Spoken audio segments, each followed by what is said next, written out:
Well, hello. Today on Most Buffalo, Monday nights in the city. Look at this right there, the picture. Monday nights in the city getting a major music upgrade. We're going to show you what's in store as a new free concert series takes over at Ralph Wilson Park. You know, everything going on there. There's the construction, bringing everything from jazz and funk to blues, salsa, and a whole lot more. Plus, Rhinestone Woods Artisan Market, right there, returning this summer. We'll show you what's drawing the crowds back year after year there. And the new exhibit in Lockport, shining a light on local Vietnam War history you may not have heard of before. We'll show you how photos, mementos, and first-hand accounts are bringing that to life. Most Buffalo starts right now.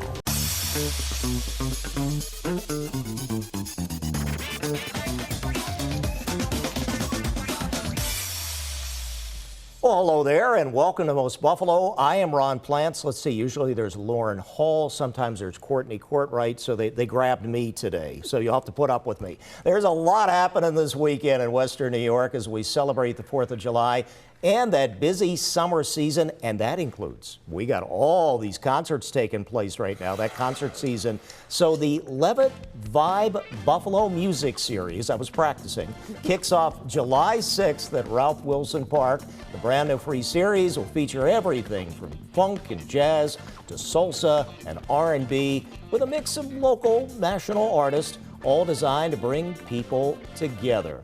All right, we got an expert on this whole subject right here. Joining us now in the studio, Marnetta Malcolm. Yes. And you are here to tell us, you're with the Ralph Wilson Conservancy. I am. Which is helping to bring this park to life again and all the new developments there. Very exciting to see. Very much so. So this is a new exciting development. Yes. Tell us, what is this exactly, this music program that we're talking about here? So, I first want to talk a little bit about the Levitt Foundation. Okay. The Levitt Foundation has given, over the past few years, over 900 free concerts in over 90 plus towns and cities across the country. Oh, so this is national. This is a national organization.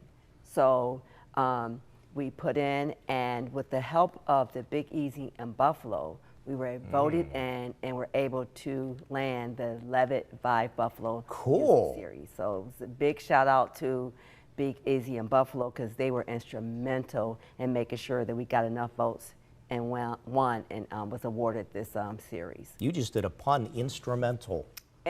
Music. How about there that? You go. You got a pun in there. Yeah. I love puns.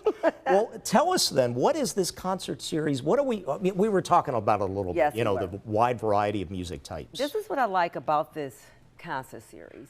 It's a mixture of everything. So we have jazz, we have funk, we have R&B, we have a lot of local artists. We have a national artist as well. We also have an international artist that is also local.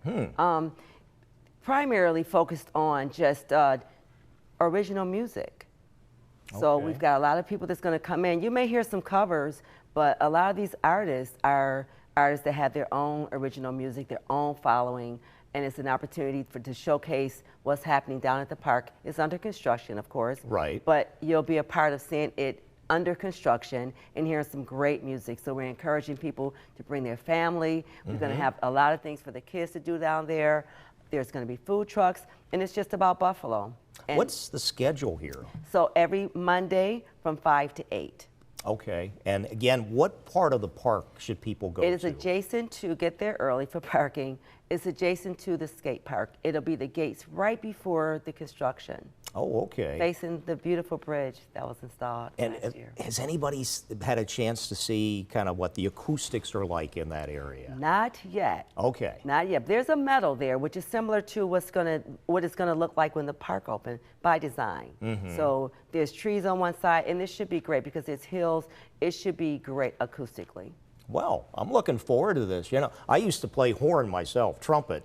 And I guess we've got some brass that is going to be part of this? Yes, brass groups? Machine. Yes, we need brass. They're opening up the brass at Oregon Fairchild, so they're the openers. They're with the Big Easy in Buffalo. And we have Demont, who's a national, actually Demont was nominated for a Grammy for one of his songs. And we've got a great, the Unity Band, they've been around for 40 years. Wow. So we've got, and they opened for James Brown before. We've got some great talent in Buffalo that's going to be showcased down there. And in that space, you know, I always think about this. Sometimes when people go to concerts, you know, they're just sitting there. But no, you want people to get up and dance, no. right? So I didn't say that. I'm also the president of the Buffalo Funk Fest, which so you're going to come and dance. We're going to make you dance. I'll get out and make you dance. Oh, you're going to come and dance. This is a live. We said Vibe Buffalo. It's going to be live. Yeah, it's going to be All right. Well, there we got the lowdown and the up, down, and everything. All right. We thank you for joining us, Marnetta, and people can come out to see that again. Can I give our website, rwparkbuffalo.org? Okay. For more information. All right. You. There's the deals. Thanks for joining us, lady. Hope to see you down. Yes, sometime. All right, I'll try. Thank you. All right, the 4th of July season is here, and that means there's no shortage of fireworks. Okay, actually here, I'll look over here. Okay, again, you're getting the B team here. Before and after the official holiday, if you're planning to celebrate with your own show, experts say a few simple safety steps can help prevent serious injuries. Here's two on your sides. Maura Vaughn, our newest reporter, to explain for us. 4th of July is one of the busiest times for local fire companies. David Morales with the Gettsville Fire Company says that most 4th of July firework-related calls happen when people don't take proper safety precautions. Make sure you water down the area that you're going to be using the fireworks ahead of time. Have a flat surface, maybe some pavers or a wet piece of board that you're launching from, and have a hose or a bucket with water ready in case anything were to tip over or you start seeing some smoldering grass or shrubbery. And if you plan on hosting your own firework display in your neighborhood or street, make sure that you are buying ones that are legal in New York. The only legal fireworks are ones that are ground-based, handheld, sparkler-type fireworks. So the fountains that are on the ground, handheld sparklers, or those party poppers. In the state, it's against the law to use aerial or projectile fireworks like firecrackers and rockets. On the packaging, it's going to say amidst showers of sparks, and they're ground-based. Nothing that's going to fly up in the air and explode is permissible for a private citizen in New York State. Handheld sparklers can also be dangerous, especially when left with unsupervised children. Experts say the tip can reach temperatures hot enough to cause third-degree burns. Kids like to wave it around, spell their name, make shapes. If that were to catch the next kid in the face or a piece broke off and fell on an open skin, that's going to be a trip to the hospital. This is called our bomb suit, and we will wear this in order to keep ourselves safe. Erie County Bomb Squad member Lance Thurston says to safely enjoy fireworks with your friends and your family, the first step is making a plan. As long as you just establish certified ground rules and safety rules with your children, then you should be safe. And that was Maura Vaughn reporting there. We welcome her. And if you're looking for a different way to celebrate the holiday, still a chance to catch one of the summer's most unique events. That would be Cosmic Baseball taking over Salem Field this weekend with, look at this, glow-in-the-dark players, LED-lit equipment, and a one-of-a-kind light show. Friday's game, it's sold out, but you can still enter the ticket lottery for Saturday's game. Both nights wrapping up with a fireworks show at 10:30. There are some fireworks, which likely you'll be able to see from around downtown Buffalo, even if you don't have a ticket there. All right, much more to come on Most Buffalo. Next, the return of a popular summer tradition at Rhinestone Woods. Today, what to expect is dozens of local vendors set up shop.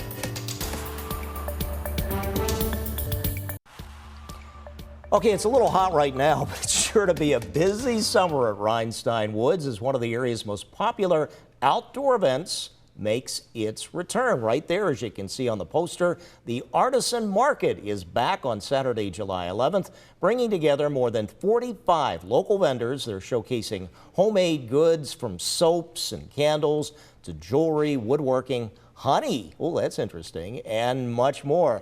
Joining us now in the studio, I want to welcome Joanne Flores, and you're with Friends of Rhinestone Woods, correct? Yes, I am. All right. Well, tell us, okay, you know, we think of a nature area, which is what that is, but now also adding in an artisans market. Yes. So how do you blend those two?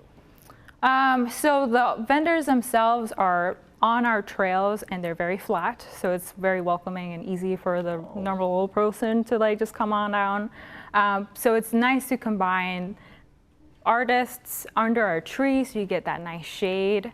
And then nearby, it's like the parking lot situation. So it's a very easy commute to just hang out under the woods.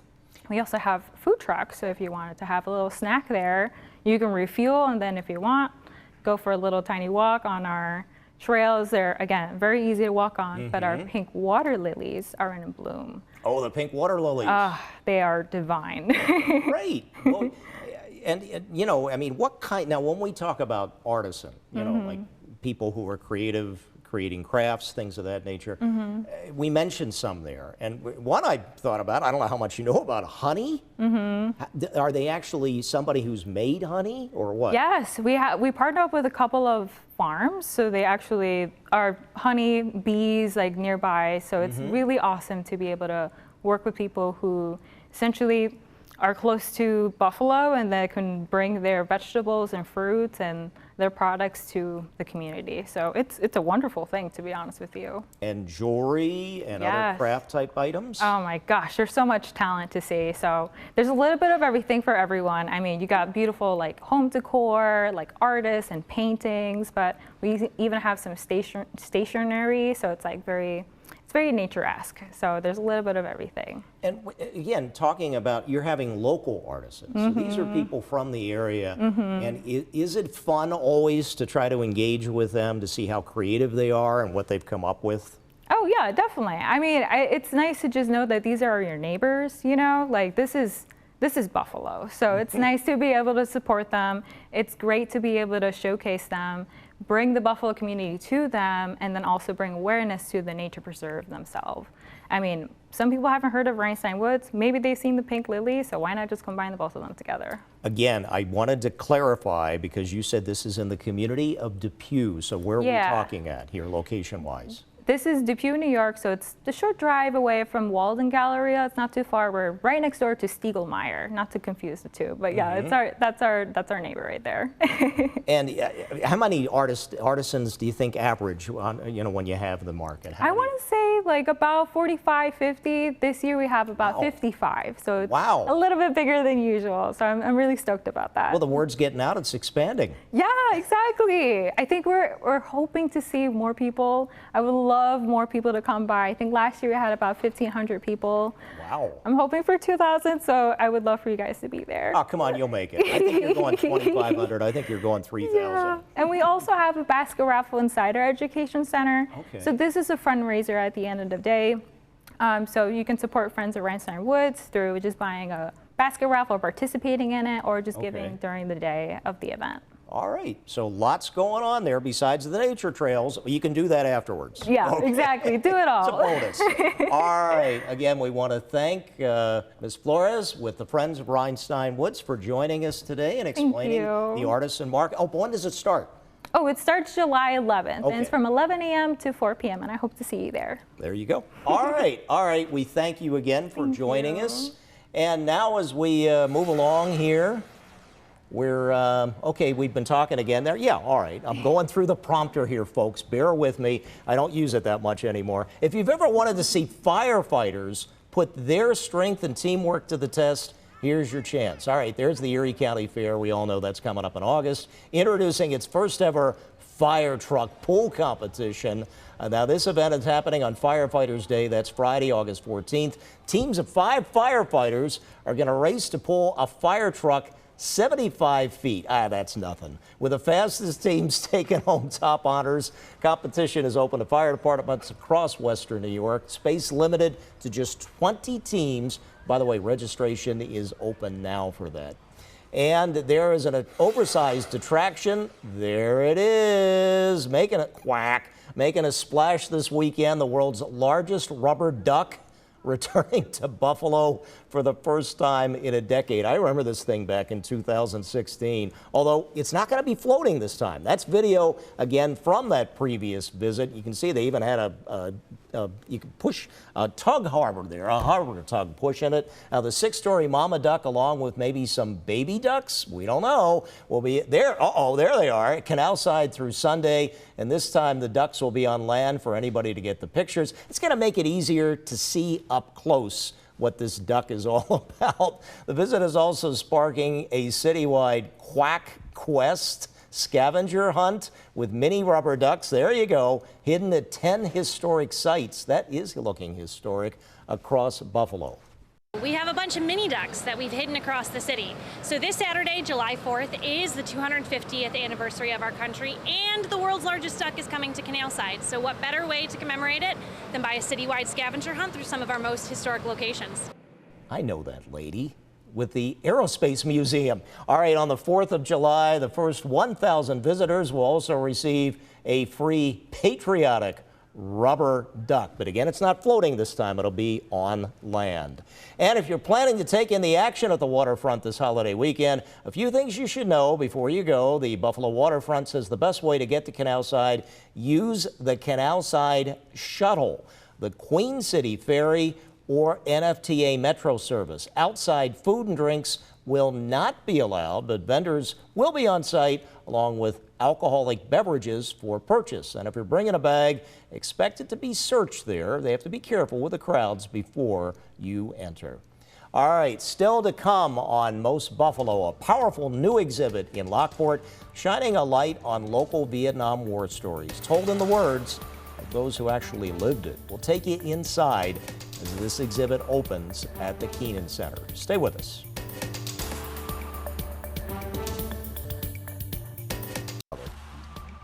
Well, Most Buffalo continues now, and a powerful and very personal exhibit. This is opening in Lockport, inviting the community to learn more about local Vietnam War history.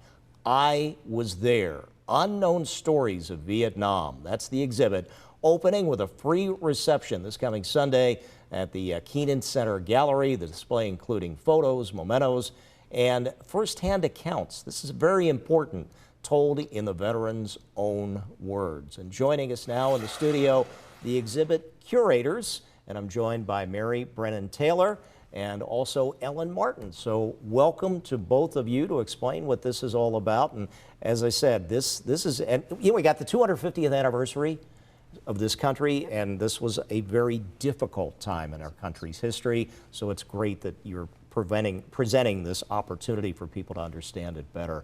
So tell me a little bit now. I don't know if one covered one type of area and one covers the other type of exhibit. I'll start with you if I could.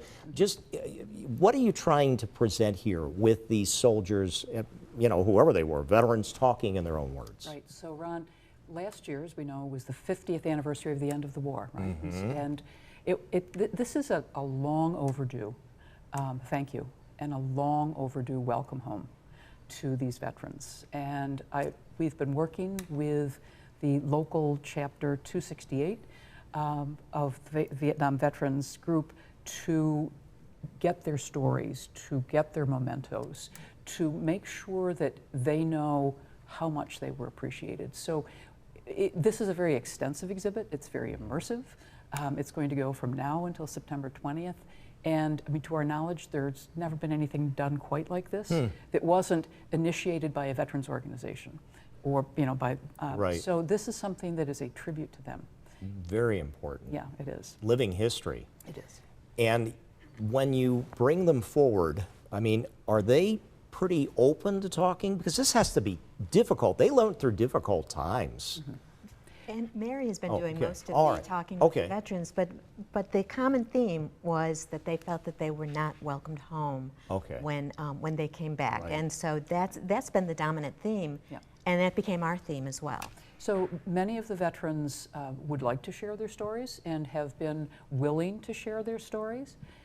And there have been also several who have had family members contact us and say, I can't quite bring myself to talk about it, but I would be willing to lend my memorabilia. So we have many things, Ron, from over 20 of the local vets in the upstairs room. This takes over the entire gallery, 9 rooms devoted to the POWs, the Operation Homecoming, the roles that women played, including nurses and photojournalists. Very important. That are misunderstood or forgotten. Correct.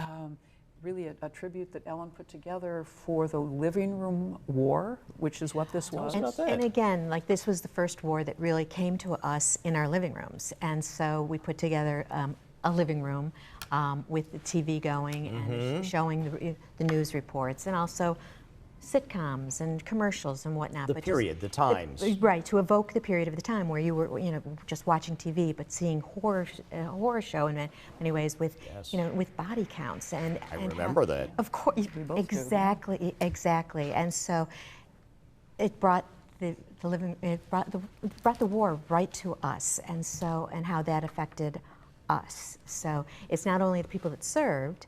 It's also their families and just Americans in general, and how we received the news. And some people may think the word living history is overdone, but that's exactly what this is, hearing in their own words, their experiences.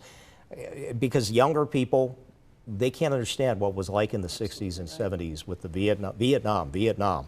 I mean, we hear Iran now, with what's going on there, but Vietnam, how unique. This gives these veterans an opportunity to have a dialogue with their own family members, maybe for the first time, for some, to bring their children and their grandchildren to the exhibit, to show them what they went through. I like that. That's very important. An exciting thing that we have coming toward the end of the exhibit in, I guess in August, at the end of August, we have the moving wall coming to the Keenan. Yes. And so it's a half-size Vietnam wall. And so we would like to invite everybody to come see that. That's going to be outside the house, of course, and then you can still come and see the exhibit inside the house. But we have a ton of programming. Mary's been working on so much of the programming, and it's really interesting between the round tables with the nurses.